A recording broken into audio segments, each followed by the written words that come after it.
Hey everyone, welcome back.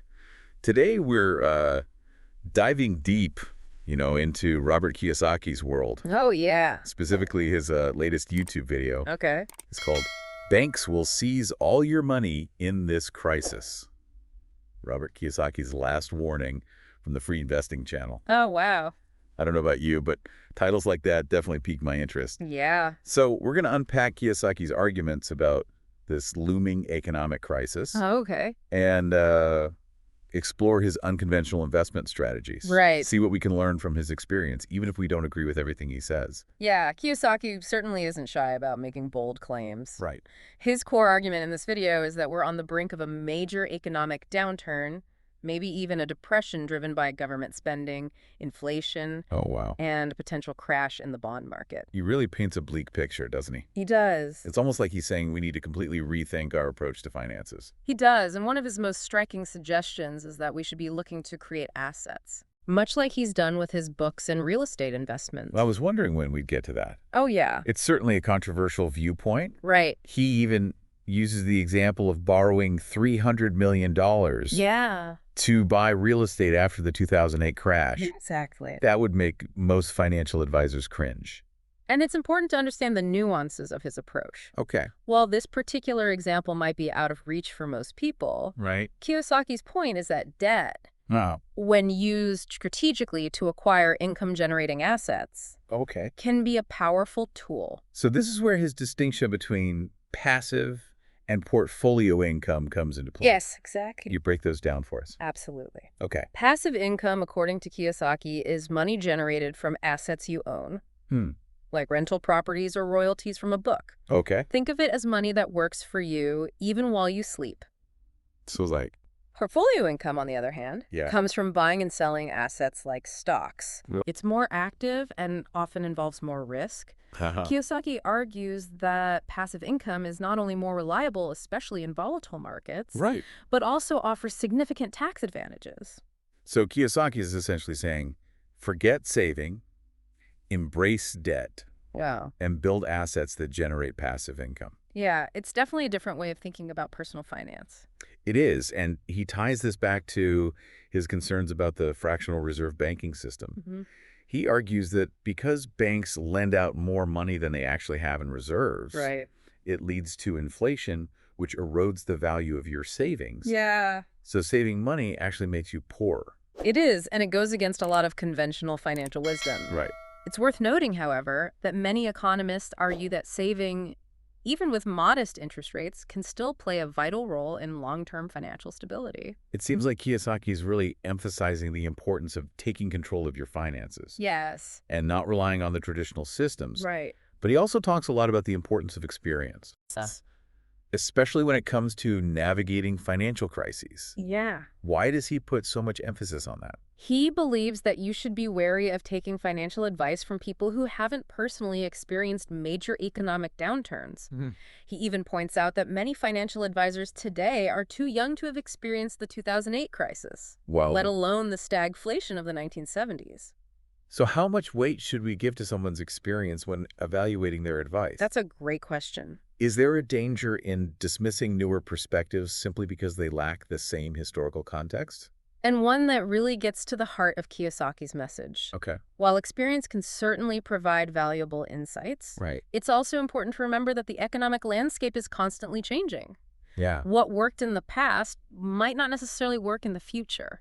So it's really about finding a balance between respecting experience and being open to new ideas. It seems like he's advocating for a healthy dose of skepticism, especially when it comes to traditional financial advice. He wants people to question the status quo, to understand the systems at play, Right. and to think critically about the advice they're being given. Okay, so he's made a pretty strong case against traditional financial advice and saving money. Yeah. But what does he suggest people actually do with their money? This is where we delve into Kiyosaki's own investment strategy. Okay. And it's certainly not for the faint of heart. Right. He's a big advocate for hard assets like gold, silver, oil wells, and of course, real estate. They're like tangible things. He believes these assets are tangible, hold their value in times of crisis, Right. and can generate that passive income he's always talking about. He specifically mentions buying tons of gold and oil wells and how that investment paid off when oil prices surged. Yeah, and he also talks a lot about the benefits of real estate, Oh, yeah. particularly rental properties, as a way to generate steady cash flow. It's almost like he's saying, don't play the stock market game, build your own empire. That's a very apt way to put it. I like that. He even claims that investing in hard assets is a way to protect yourself from the clowns currently running the economy. Okay. But we'll get into his specific criticisms of current leadership in a bit. Right. First, I think it's important to unpack the idea of investing in hard assets. Yeah. Versus more traditional assets like stocks and bonds. Yeah, let's dive into that a little deeper. Okay. What are some of the pros and cons of each approach? Well, while hard assets like gold and real estate can offer a sense of security and tangible value, Right.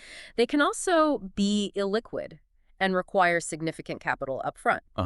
Real estate in particular comes with ongoing maintenance costs and can be sensitive to local market fluctuations. Right.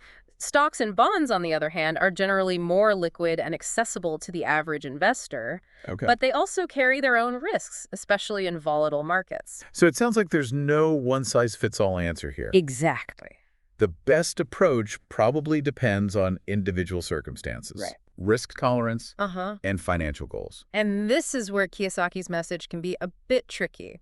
While he advocates for specific strategies, it's important to remember that his experience and risk tolerance might be very different from yours. Right. It's crucial to do your research, understand the potential risks and rewards, and perhaps most importantly, consult with trusted financial advisors who can provide personalized guidance. Okay, that's great advice. Right. Now, I'm curious to hear more about his criticisms of current leadership. Okay.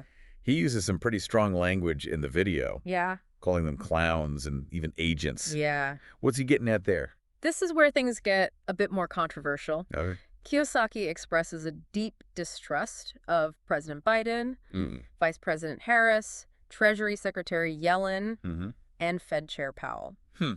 That's pretty tense. It is, and this is where we need to tread carefully. Right. While it's important to understand Kiyosaki's perspective, we also need to be mindful of remaining impartial. We're not here to endorse or refute his political opinions. Right.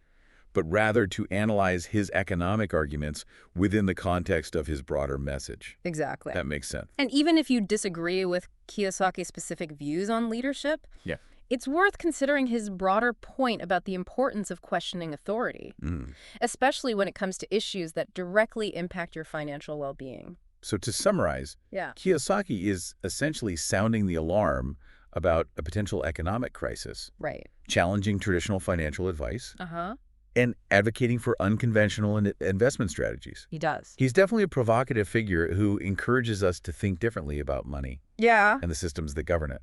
And while his approach might not be for everyone, his emphasis on financial literacy, critical thinking, and taking control of your financial future are messages that resonate with a growing number of people who are looking for alternative perspectives and strategies to navigate an increasingly complex economic landscape. I think that's a great place to pause for now. We've covered a lot of ground. But there's still plenty more to unpack. Absolutely. Welcome back. We're continuing our deep dive into Robert Kiyosaki's economic warnings and investment strategies. Before the break, we were discussing his rather unconventional approach to using debt and his advocacy for hard assets. But it's not just theory with Kiyosaki, is it? No. He often weaves in personal anecdotes to illustrate his points. That's right. He uses stories from his own life to add weight to his arguments. For example, he talks about his experience during the stagflation of the 1970s. Imagine trying to make real estate deals work when interest rates were a whopping 20%. Oh, wow. He had to get seriously creative. It sounds like that period really shaped his financial thinking. He contrasts those experiences with what he sees as a generation of investors who've only known a bull market and historically low interest rates. He's concerned that this extended period of relative stability might have created a false sense of security, leaving many investors unprepared for a major economic shift.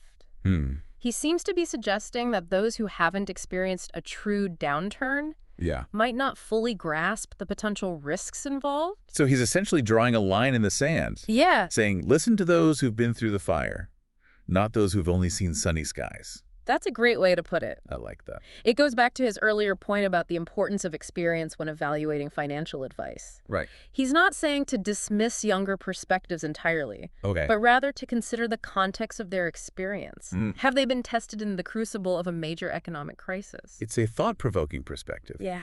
It makes you wonder if there should be more emphasis on financial history and the lessons we can learn from past downturns. I think that's a valuable takeaway from Kiyosaki's message. Even if you don't agree with all of his conclusions, Right. understanding economic history can certainly help us make more informed decisions in the present. Now, we can't talk about Kiyosaki without addressing his rather scathing critiques of current leadership. Oh, yeah. He doesn't mince words in the video calling President Biden and his administration clowns, Right. and even suggesting they have ulterior motives. Mm. What's your take on that? Well, as we mentioned before, we need to be careful not to endorse or refute any specific political stance. Right. We're not here to engage in political debates. Right. We're focused on helping our listeners understand different perspectives and Right. make their own informed decisions. However, I do think it's worth acknowledging that Kiyosaki's strong opinions reflect a broader sentiment of distrust that many people feel towards those in power. Oh, yeah. Particularly when it comes to economic matters, Right. it's important to understand where that sentiment is coming from and how it might be influencing people's financial decisions. There's definitely a sense out there that the system isn't working for everyone, and Yeah. that feeling is amplified during times of economic uncertainty. Right. People are looking for answers, Right. for someone to tell them what's going on and how to protect themselves. And that's where figures like Kiyosaki come in. They offer a sense of clarity, a roadmap for navigating turbulent times. Right. Whether you agree with their specific recommendations or not, Okay. they provide a framework for understanding the forces at play and taking control of your financial future. It's interesting how he contrasts his approach with traditional financial advice. Yeah. He's essentially saying, don't blindly trust the experts. Right. Think for yourself Uh-huh. and be prepared to go against the grain. He's advocating for a DIY approach to finance, encouraging people to educate themselves, Right. question assumptions, Go. and develop their own strategies. So it's about empowerment, about taking ownership of your financial well-being, rather than relying on institutions or individuals to guide you. Right. So even if someone isn't interested in investing in oil wells Yeah. or becoming a real estate mogul, Right. there's still value in Kiyosaki's message of self-reliance and critical thinking. Absolutely. He challenges us to question the status quo, Right. to think critically about the advice we're being given, and to be proactive in shaping our financial destinies. That's a message that resonates across all income levels and investment strategies. It does. Now, while Kiyosaki paints a rather bleak picture of the current economic landscape, Yeah. he also offers some glimmers of hope, Right. or at least some actionable advice for those who share his concerns. Right. He stresses the importance of financial education, Okay. urging listeners to move beyond just saving money and start understanding how the financial system works, Okay. how inflation impacts their savings, Wow. and the potential benefits of generating passive income. He also encourages people to explore alternative investment strategies, such as investing in precious metals, Yeah. real estate, Okay. or even starting their own businesses. Right. He sees these as ways to protect your wealth from the potential devaluation of currency and create a more stable financial foundation. Kiyosaki believes that by understanding the forces at play in the economy, individuals can make informed decisions to not only weather the storm, Right. but potentially even profit during turbulent times. He's almost framing it as a survival guide for the impending economic apocalypse. That's one way to look at it. But even if you don't subscribe to his doom and gloom predictions, Okay. his advice about building a diversified portfolio Right. that includes assets outside of the traditional stock market is worth considering. So in essence, Yeah. he's telling us to not put all our eggs in one basket and be prepared for a potential shift in the economic landscape. Precisely. He's advocating for a more proactive and diversified approach to financial management, one that empowers individuals to take control of their wealth and navigate whatever challenges lie ahead. Now, I know we've touched on his criticisms of current leadership, but I'm curious to hear more about what specifically he finds fault with. Yeah. He doesn't just call them clowns without providing some context, does he? He does go into more detail. Okay. And this is where things get a bit more nuanced. All right. He argues that the policies being implemented by the Biden administration, Okay. such as increased government spending and stimulus measures, are actually fueling inflation and exacerbating the economic problems they're intended to solve. He seems particularly concerned about the potential for runaway inflation Right. and its impact on the value of the U.S. dollar. That's right. He believes that these policies are creating a debt bubble Hmm. that will eventually burst, Oh, wow. leading to a significant devaluation of the currency and a decline in purchasing power. He even uses the term fake money to describe the current state of the U.S. dollar, suggesting that it's no longer backed by anything of real value. That's a very strong statement, and one that reflects his deep skepticism towards the current monetary system. Right. He sees the increasing national debt and the Federal Reserve's policies of quantitative easing as unsustainable and ultimately detrimental to the long-term health of the economy. It's a perspective that certainly challenges the conventional wisdom and the policies being pursued by those in power. It does. And while his views might be considered fringe by some, Right. they do reflect a growing concern among certain segments of the population about the direction of the economy and the potential for a major financial crisis. It seems like Kiyosaki is urging us to not just accept the narratives being presented by those in authority, Yeah. but to critically examine the data, Right. understand the underlying forces at play, and make our own informed decisions. Exactly. He wants individuals to be financially savvy, Right. to understand how the system works, Okay. and to develop strategies to protect themselves and their wealth. Regardless of what the future holds. So while his message might be delivered with a certain level of doom and gloom, Yeah. it's ultimately about empowerment and taking control of your financial destiny. It is. He's challenging us to be informed, Okay. to be prepared, and to be proactive in shaping our financial futures, Right. whether you agree with his specific predictions or not. Okay. There's a lot to be learned from his unconventional approach to wealth building and his emphasis on financial literacy. This has been a fascinating deep dive so far. It has. We've covered a lot of ground, but there's still more to explore. Absolutely. Okay, so we're back. All right. Ready to wrap up our deep dive into Robert Kiyosaki's economic warnings. Yes.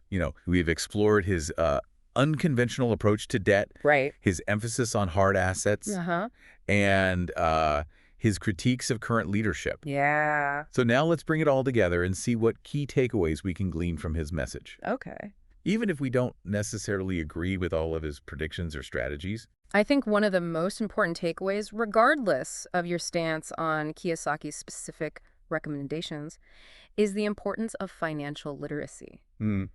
He repeatedly emphasizes the need to understand how the financial system works, Right. how inflation impacts your savings, and how different asset classes behave in various economic conditions. Like he's saying, don't just blindly trust the experts or follow the herd. Exactly. Take the time to educate yourself and make informed decisions based on your own understanding. He encourages us to be active participants in our financial lives, not passive bystanders. Right. He wants us to ask questions, challenge assumptions, Okay. and develop our own strategies for building wealth and navigating economic uncertainty.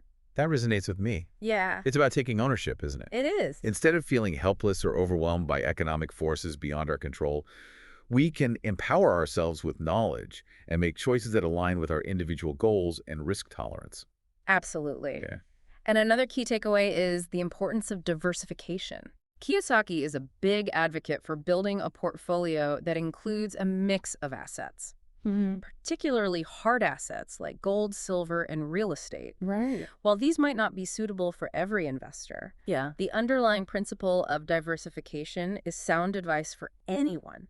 He's essentially saying, don't put all your eggs in one basket. Exactly. By spreading your investments across different asset classes, Right. you can potentially mitigate risk and protect yourself from losses in any one particular area. Exactly. Yeah. And this ties back to his concerns about inflation and the potential devaluation of currency. He sees hard assets as a hedge against these risks, Okay. as they tend to hold their value better than paper assets like stocks and bonds during periods of economic turmoil. Now, some critics argue that Kiyosaki oversimplifies complex economic issues, and that his doom and gloom predictions are overly pessimistic. Right. They also point out that his investment strategies, Yeah. particularly his heavy reliance on debt, can be quite risky. Those are valid points. It's important to approach Kiyosaki's advice with a healthy dose of skepticism Okay. and to do your own research before making any major financial decisions. Right. His experience and risk tolerance might be very different from yours. It's not about blindly following his recommendations, Right. but rather about extracting the valuable nuggets of wisdom from his message Exactly. and applying them to your own unique situation. And one of those nuggets is the importance of being prepared. Kiyosaki repeatedly emphasizes the need to have a plan in place Okay. for navigating potential economic downturns. Right. This could involve building up an emergency fund, diversifying your investments, Yeah. or even developing additional income streams. He's essentially saying, don't wait until the storm hits to start battening down the hatches. Right. By being proactive and taking steps to protect your finances now, you can weather whatever economic challenges come your way. I think that's a powerful message, regardless of your political beliefs or your stance on Kiyosaki's specific investment strategies. Right. It's about taking responsibility for your financial well-being and empowering yourself to navigate an uncertain future. So as we wrap up our deep dive, Yeah. what final thoughts would you leave our listeners with? I would say this. Robert Kiyosaki is a provocative figure who challenges conventional wisdom and encourages us to think differently about money. While his approach might not be for everyone, Right. his emphasis on financial literacy, critical thinking, and proactive planning are valuable lessons for anyone looking to build wealth and navigate an increasingly complex economic landscape. That's a great way to put it. So regardless of whether you agree with Kiyosaki's predictions Right. or endorse his specific investment strategies, there's a lot to be learned from his unconventional perspective. Absolutely. Wow. By engaging with his ideas, even if you disagree with them, you can sharpen your own financial thinking, develop a deeper understanding of the forces at play in the economy, and ultimately make more informed decisions that align with your personal goals and values. And who knows, you might even find yourself questioning some long-held assumptions about money and wealth along the way. That's the beauty of engaging with diverse perspectives. Right. It forces us to step outside our comfort zones, challenge our beliefs, and expand our understanding of the world. Well, thank you for joining us on this deep dive into Robert Kiyosaki's economic warnings. Of course. We hope this exploration has provided you with valuable insights Yeah. and sparked some thought-provoking conversations about your own financial journey. Until next time, stay curious, stay informed, and stay empowered.